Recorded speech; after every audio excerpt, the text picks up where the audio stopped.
ఆయన అందరికీ జై శ్రీరామ్. నిన్న జరిగిన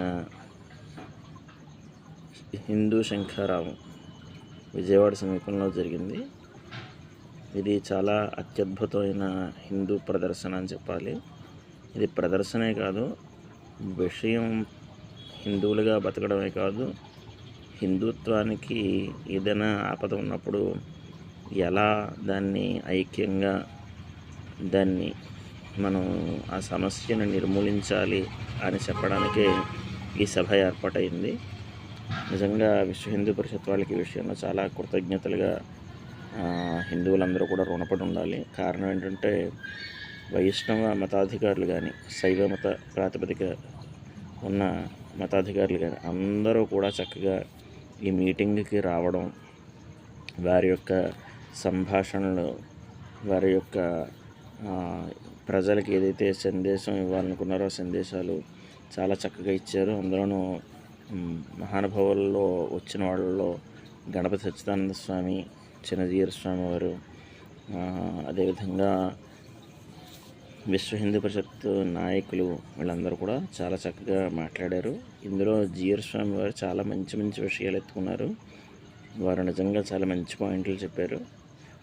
ఇవి మనం ఖచ్చితంగా ఆచరణలో పెడితే హిందూ సమాజం చాలా మత మార్పులకు గురవకుండా ఉంటుంది. మళ్ళీ అత్యంత పునర్వైభవంగా హిందూ మతం పరివిడిల్లుతుంది. ఇక్కడ విచిత్రం ఏంటంటే ఎన్ని లక్షల మంది వచ్చినప్పటికీ కూడా ఎక్కడా కూడా ఎవరూ ఆకలితో వెళ్ళలేదు.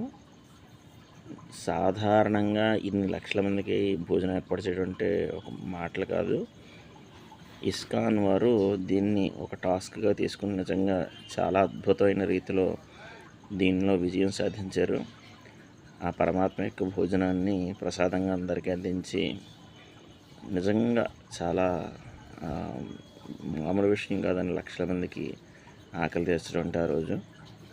అలాగే పోలీస్ శాఖ వారు కానీ, ఇతర వ్యవస్థలు కానీ అందరూ కూడా సహకరించారు. ముఖ్యంగా వారు చెప్పింది ఏంటంటే ఇన్ని లక్షల మంది గ్యాదర్ అయినా కూడా ఎక్కడ ఏ ఇబ్బంది లేకుండా, మేము అసలు ప్రొటెక్షన్ ఇవ్వక్కర్లేకుండా సాఫీగా జరిగింది అని ఆశ్చర్యపోతూ చెప్పారు వాళ్ళు. దీనికి కారణం ఏంటంటే వచ్చిన వాళ్ళలో సాధారణంగా ఎక్కువ మంది సంఘ కార్యకర్తలు కాబట్టి ఈ క్రమశిక్షణ వ్యవహారాలు ఇవన్నీ కూడా వాళ్ళకి ఆల్రెడీ వెనతబెట్టిన విద్య కాబట్టి ఎక్కువ మంది సహకరించడానికి ఈ పోలీస్ శాఖ వారు ఆ విషయాన్ని చూసి ఆశ్చర్యపోయారు. చాలా అద్భుతం అండి. ఇలా ఖచ్చితంగా జరగాలి త్వరలోనే.